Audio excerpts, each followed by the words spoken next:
Now this is a young patient, aged 28 years, referred for ultrasound because of PU without any investigative procedures or X-ray, etc.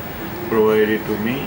Now I am seeing a toxic level in a sense that this is the gallbladder, this is the portal vein, increased portal vein, periportal echoes are seen, and see the dilated, diffuse decreased parenchymal echogenicity or that of the liver, and the echogenicity has gone down to the extent that the liver is giving us the so that I call a starry appearance. It's very well visualized as minor portal vein radicals. These are very prominent, and the periportal echoes are raised and normal. This is the right portal vein. You see these periportal echoes. Everything else being normal, we see at the region of the portal, at the region of the para-aortic location. This is the aorta. This one. This is the superior mesenteric artery rising from it, and here we see the pancreas,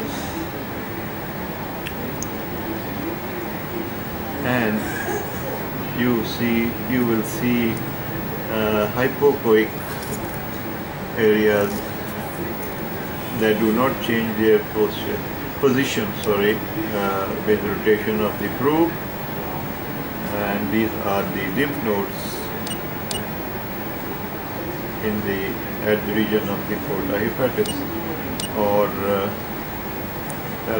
right paravertebral location. This is the pancreas. This hypophoic band of tissue you are seeing is the enlarged lymph node. This one.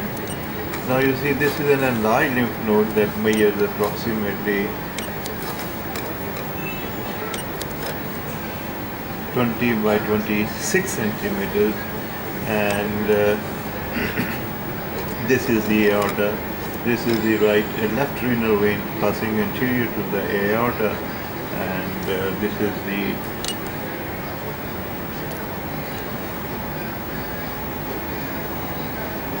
portosplenic confluence. This is the portal vein. This is the portal vein, and this is the lymph node, enlarged lymph node. Now it is of benign nature. What defines it to be of benign nature is the very fact that you see a central echogenic scar without shadowing in the center. So whenever you see this sign, which is suggestive of the lymph node being of benign nature, the Cox infection is most favorable diagnosis in this case. This is the portal vein,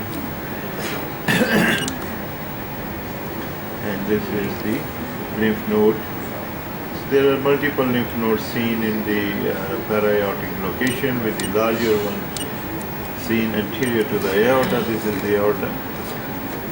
Here we are again. So this is a case of, in fact, toxic liver with para-aortic plain adenopathy or right paravertebral plain proximal region adenopathy, most probably consistent with granulomatous disorder, in which the most favorable will be tuberculosis or the cold infection. Thank you.